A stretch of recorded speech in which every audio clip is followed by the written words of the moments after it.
Ito ang nakakagimbal na balita na trending at pinag-uusapan ngayon sa mundo ng social media. Senator Rodante Marcoleta may malaki at nakakagulat na ibinunyag sa publiko na dapat malaman ng taong bayan at tila ayaw ipalabas ng mga bayarang media. Tinatagong lihim ni Senate President Tito Soto at DOJ Secretary Boying Remulla matapang at tila tahasang ibinunyag sa publiko ni Senator Rodante Marcoleta. Gaano nga kaya ito katotoo? Ating alamin. Pero bago tayo magpatuloy, kung bago ka pa lang sa aking channel ay huwag mo nang kalimutang mag-like, comment at mag-subscribe para lagi kang updated sa mga susunod nating video.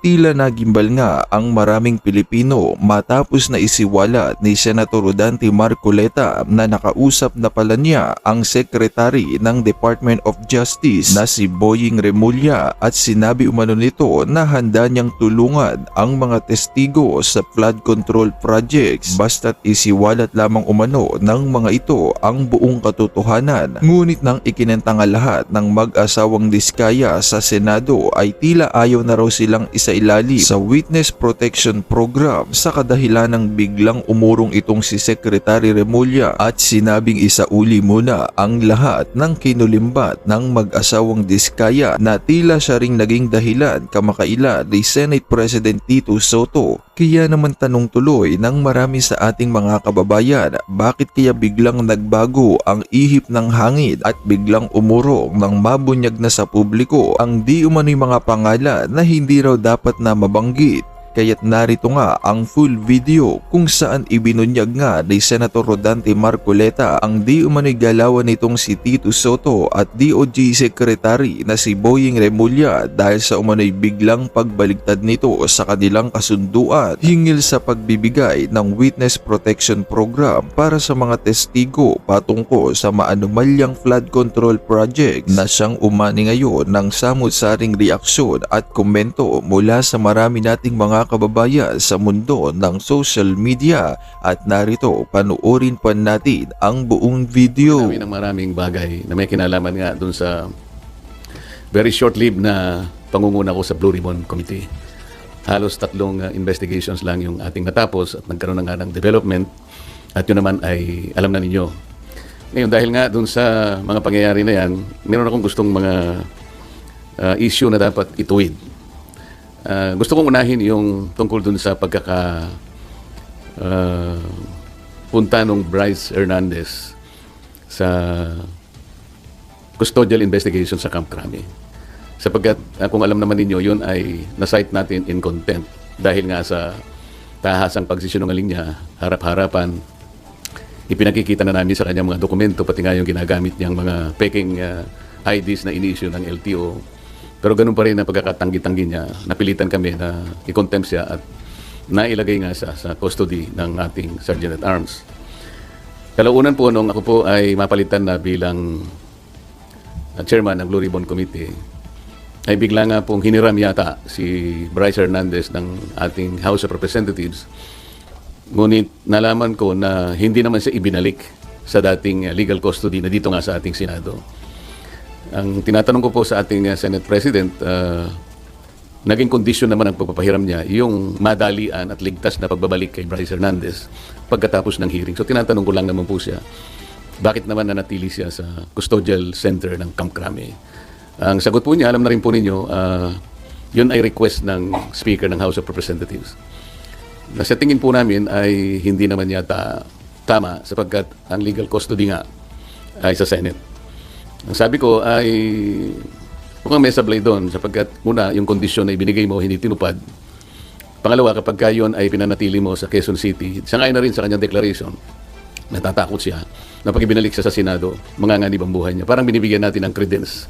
Parang pinaniwalaan natin siya. Sa mga tuwid, pagka siya ay nagsasalita rito sa Senado, parang hindi siya pinaniniwalaan. Pag nagsalita siya sa House of Representatives, tiwalang-tiwala ang kanyang sinasabi, puro totoo. Samantalang, puro sa kasinungalingan din naman ang kanyang sinabi. At nung kami magkaroon nga ng konting huddle nung bumaba siya sa session hall, sinabi ko sa kanya, Mr. President, dapat naman sana nakonsulta mo naman ako kung siya ay tuluyan mong ilalagak sa pangangalaga ng custodial center ng Quezon City. bakit ko naman gagawin? Sabi niya, ako naman ang Senate President. Nakalimutan po niya na meron po tayong tuntunin sa Blue Ribbon Committee. Ito po ay nasa Article 6, Section 6, Paragraph C ng rules ng Blue Ribbon Committee. Kailangan po malaman ninyo. Ang sinasabi po ron, yung witness na cited in contempt may be ordered to be detained in such a place as may be designated by the committee alone. Meron pong option doon or with the concurrence of the Senate President. Sa mga tweet, yun lamang designated place by the committee alone, sapat na yun Kaya ko sinabi, dapat kinonsulta mo ko. Kaya lang, sabi niya, napalitan ka na Bakit pa kita kukonsultahin? Hindi po Nung kinumit niya sa Quezon City Custodial Center, na-monitor ko sa bilyonaryo at sa ibang mga pahayagan, Inquirer, mga 2:15, 1:30 to 2:15 p.m. ang nakalagay sa mga dyaryo. For the record, nung ako po napalitan is about 5:24 in the afternoon. So ako pa rin ang chairman. So gusto ko lang linawin yun. Ang pangalawa po rito ay yung aking sulat sa DOJ na bilang nananatiling chairman noon ng ating Blue Ribbon Committee, nirekomenda ko po na siya ay makapag-apply sa Witness Protection Program. Sangayon po sa Republic Act 6981.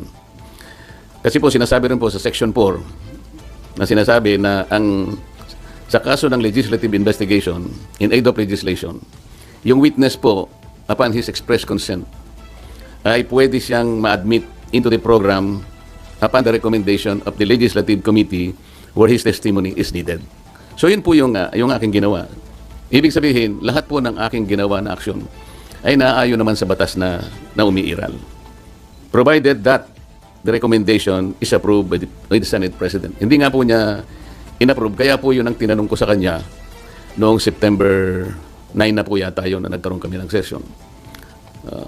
O September 10 na po yata yun. Ang sabi niya, kaya hindi niya inapprove, nabasa niya yung sinabi ng SOJ na kinakailangan ng mga diskaya. Ibalik nila yung kanilang nakuhang hindi kanila. Yun ang magiging policy ng DOJ para sa ganoon ay ma-approve yung kanyang aplikasyon under the WPP.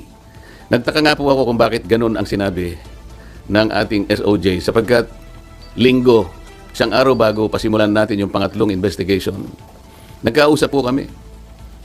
Pati yung kanyang deputy undersecretary, ang pangalan ay Jojo Cadiz. Nakausap ko yun ng mga ilang araw, siguro Biyernes hanggang Sabado. Sinasabi ko sa kanya yung maaaring merong lumabas sa mga contractors na kasangkot dito sa aming pag-iimbestiga sapagkat nagpapadala sila ng feelers na maaaring may magsabi and they will come into the open. So I was looking at the possibility of granting them provisional immunity. Ang sabi naman nung Yusek Cadiz, mabuti po kanya i-repair ko rin sa ating SOJ. Sabi ko, tama-tama yan. Hanggang sa araw nga ng linggo, nagkausap kami personal. At tahasan niyang sinabi sa akin, pwede yan, sabi niya sa akin. Alam niyo naman, si Secretary Boying Rimulya, matalik kong kaibigan yan, matagal kami nagsama sa House of Representatives. So pinanghawakan ko yung kanyang sinabi sa akin. Alam mo naman kanya, ang Senado ay kabatakan natin yan, lalong-lalo na sinusulong natin yung Whistleblowers Act. Sige kanya, panindigan natin yan. So matibay po yung aking paniwala, malakas ang aking loob, kaya sumulat nga ako at inirekomenda ko nga na siya mapa sa ilalim itong mag-asawang diskaya sa Witness Protection Program. So ako'y nalulungkot kung bakit ginawa yon. Nagpahayag ng gano'n ang ating Secretary of the Department of Justice. At yun naman ang ginawang basihan ng ating Senate President na hindi nga niya pwedeng pirmahan yung aking sulat. Alam po ninyo, sa tamang pagkakataon, I'm going to confront the Secretary of Justice kung bakit niya sinabi yun. Sapagkat malinaw naman po sa batas. Kung titingnan po ninyo yung Section 3, isama na po ninyo yung Section 10 ng Republic Act 6981. Maliwanag po doon kung ano-ano ang mga requirements na kakailanganin para mapasa ilalim ng Witness Protection Program ang isang witness na nag-apply. Hindi po kasama doon yung restitution na kanyang binabanggit na magbabalik ka pa ng kung ano-ano sa gobyerno. Unang-una po, nasa pag-iimbestiga pa lang po tayo. Kanino kukunin at paano i-determine yung halaga na ibabalik ng mga diskaya kung sakasakali? Wala po sa tuntunin ng batas. Ang ilan po sa mga requirements kung bakit ka magkukwalify sa witness protection. Iyon pong offense na kung saan kakailanganin ng testimony is a grave felony. Ito po kasi ay naharap nila dito kung sakasakali ay plunder. So grave po yun eh. Yung testimony po ay substantially corroborated in its material points. Sinasabi ng mga diskaya, meron po kami dokumento eh. Dapat sana tuntunin nila. Meron po kami mga ledger. Hindi naman nila inahanap kung nasa ng mga ledgers. Dapat yun ang tanongin nila sa mga diskaya. Ang miyembro niya, siya o ang miyembro ng pamilya up to the second civil degree by consanguinity or affinity ay nasa threats, tinatakot. Maaari silang mamatay. Maaari silang puwersahin, takutin. Ito po yung mga requirements lang eh. At hindi siya law enforcement. Sa Section 10 ay sinasabi rin ang walang ibang direct evidence na maglilink sa mga iba. Kung kakailangan yun ang kanyang testimony, isa sa requirement yun eh. Na sila ay, they are not the most guilty. At hindi pa sila na-convict ng krimen involving moral turpitude. So makikita po ninyo rito, yung restitution na sinasabi ng Secretary of Justice, na yun naman ang pinagbasihan ng Senate President, hindi po kasama sa requirements para lang ikaw ay makapag-apply under the Witness Protection Program. Bakit po bumaligtad ang Secretary of Justice? Ngayon po, sinasabi ni Senate President, nagmamadali daw po ako na mabigyan sila ng Witness Protection Program. Yun po yung sinasabi ng batas eh. Pag hiningi nila with their consent, sapagkat nanganganib ang buhay niya, hindi ka magmamadali. Ilalagay ko po ba sa kamay ko ang kaligtasan ng mag-asawa na yun? Sila po ay nagkusa, gumawa ng salaysay. At kung malalagay ang kanilang buhay sa alanganin, sa peligro, sa kamatayan, hindi ko hintayin na dumating yun. Gagawin ko yung katungkulan ko sa ilalim ng batas. Kung sinasabi nila nagmamadali ako, maaaring nagmamadali ako sapagkat yun ang kailangan para sila'y mailigtas. Okay. Sir, kaya nyo ba siya ini-apply sa protection program? Sa tingin nyo ba, nagsasabi ng totoo yung mag-asawang Diskaya? Kasi may mga observation na parang selective ang kanilang pinangalanan yung samantalang year 2016 pa, as early as 2016, nag-DDPWH projects na sila. Pero parang wala siyang pinangalanan doon sa Yung tanong mo kung pinaniwalaan ko, sinabi. that's beside the point eh. It's not for me to render judgment doon sa kanyang sworn statement. Iyon ang kanyang sworn statement. At sinabi niya roon na nanganganib po yung buhay ko namin dahil sa lumabas po kami na ganito. At bukod doon, bago siya gumawa ng isang sworn statement, minabuti ko para masiguro ko na talagang voluntaryo ang kanyang gagawin. Sabi ko sa emissary niya, pasulatin mo siya sa akin kahit na handwritten note na talagang voluntaryo niyang gagawin at kung bakit niya gagawin yun. Nasatisfy ako doon sa kanyang sulat. Kaya sabi ko, sige, sabihin niyo sa kanila, gumawa sila ng sworn statement. Hindi para sa akin na i-judge yung sworn statement.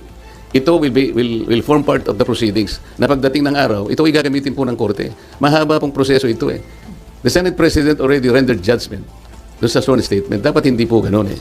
Wala po kaming karapatan, husgahan ang sworn statement ng isang taong gustong magpahayag ng kanilang saloobin. May kinalaman sa pag-iimbestiga nito. Pero sir, yung decision nyo na gawin siyang state witness. Hiningi po niya yun. At nasa batas po na kinakailangang ibigay sapagkat nanganganib nga yung buhay niya sang-ayon sa kanilang buhay. Nakikita ko rin po, sa tahanan nila, pinagbababato sila.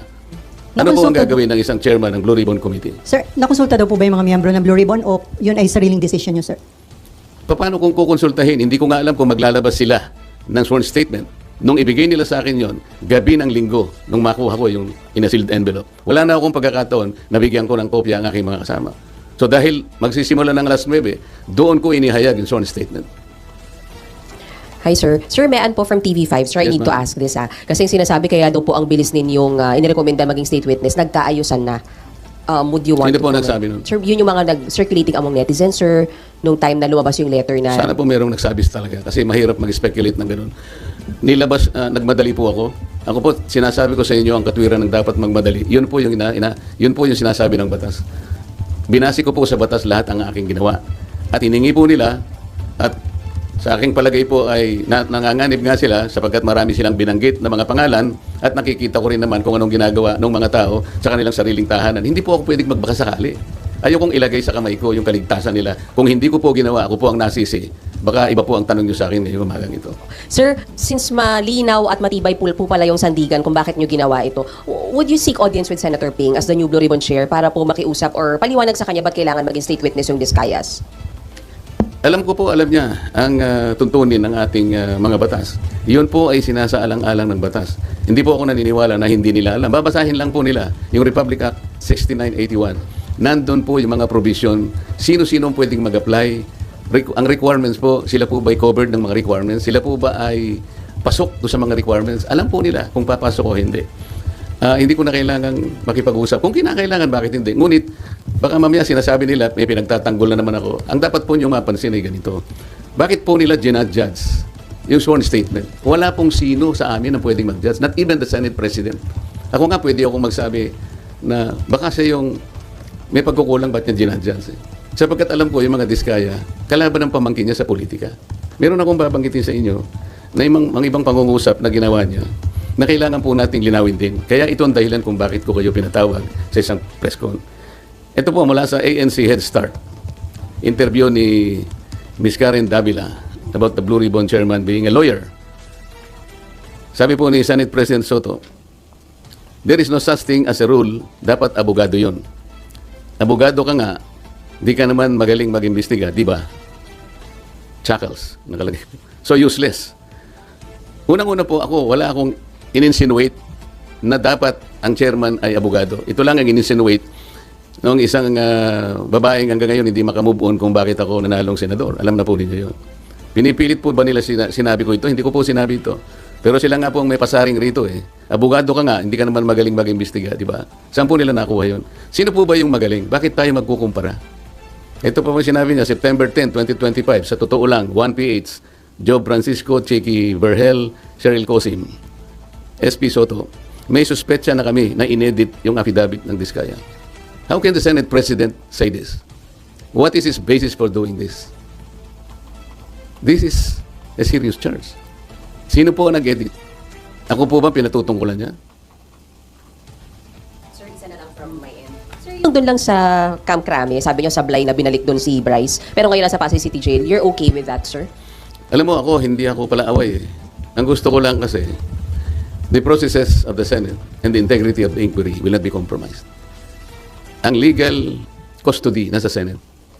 Ang kondisyon na binigay ng Senate President, ibalik sa Senado. How come nag-relent siya sa request ng Speaker of the House of Representatives? Inconsequential yung request.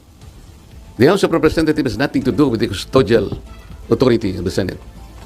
Magkukompromise tayo. Ngayon, nung sinabi nila na, okay na ba sa'yo, nailagay na lang natin sa Pasay City. Para sa akin, okay na rin. The Senate is under the jurisdiction of Pasay City. Para lang ma-preserve natin, the semblance of authority of the Senate cannot be compromised in any manner. Yun lang ang point eh. Ang dami po nilang sinasabi rito eh. Very debut, September 14, 2025, via Twitter.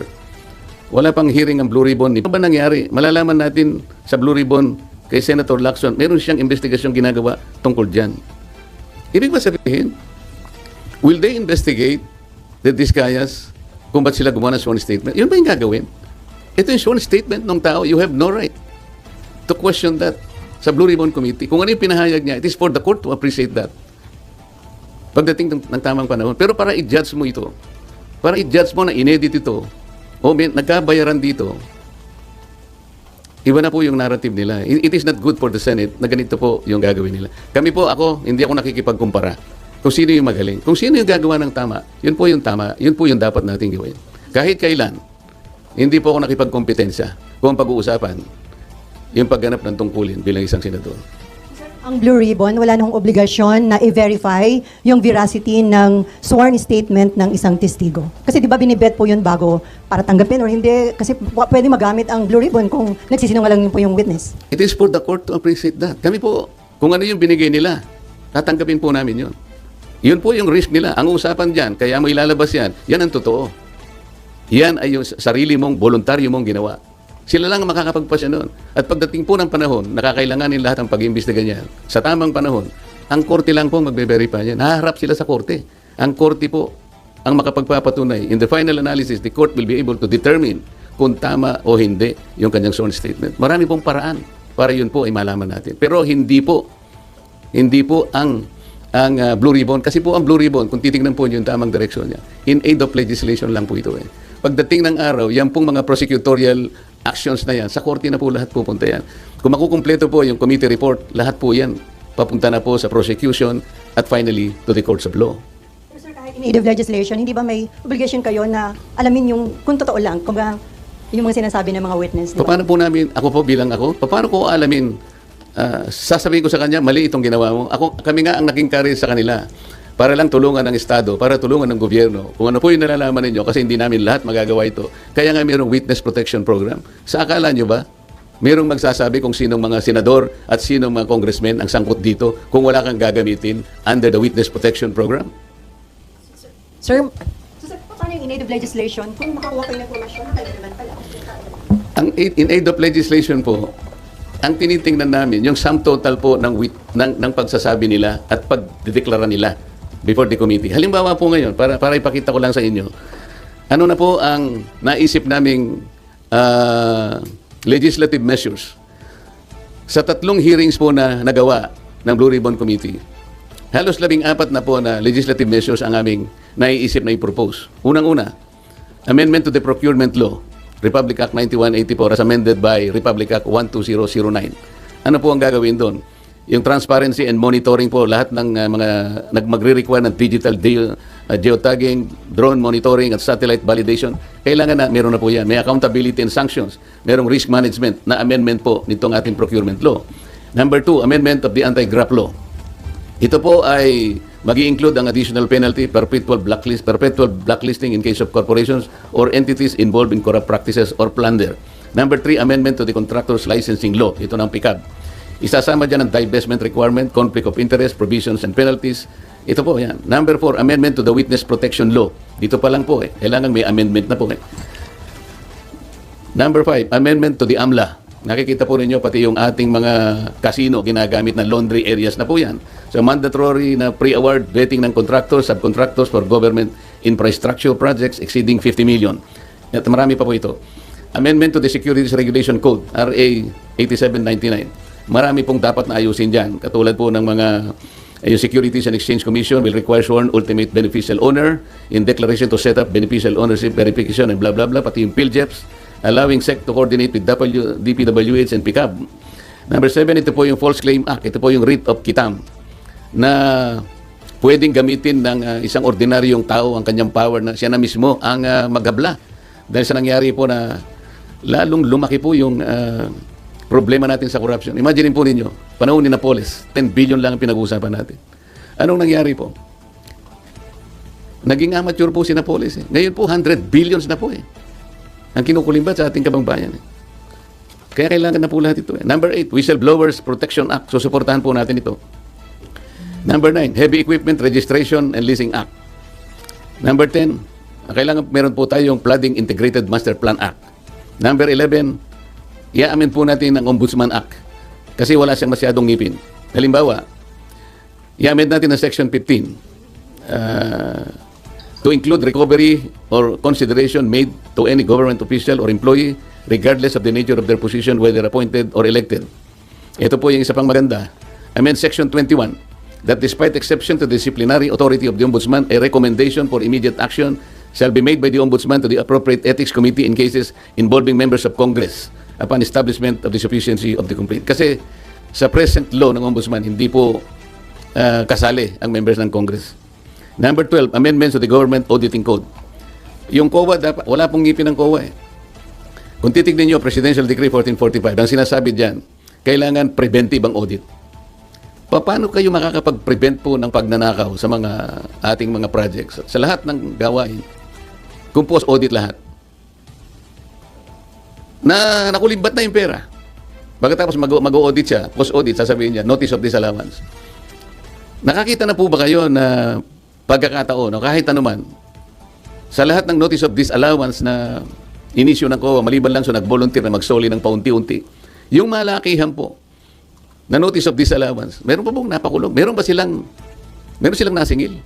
Meron po ako na-monitor 100 billion sa SBMA, naging final and executory, umabot ng Korte Suprema. Final and executory. Hindi pa po nakolekta ng COA hanggang ngayon.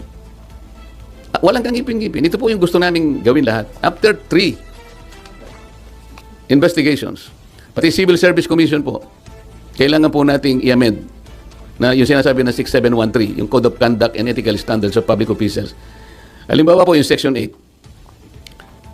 Lagyan natin ng provision that the public has the right to know the assets, liabilities, net worth, and financial and business interests of any public official or employee, including those of their spouses or unmarried children under 18.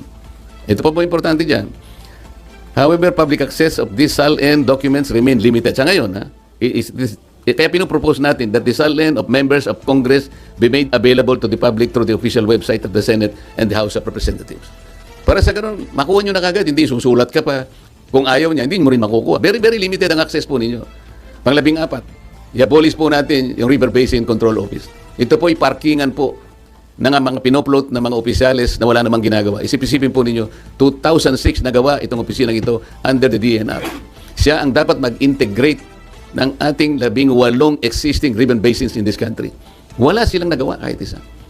Puro pangwawaldas lang ng sweldo. Nagsusweldo na walang ginagawa. Ito po yung gusto namin gawin.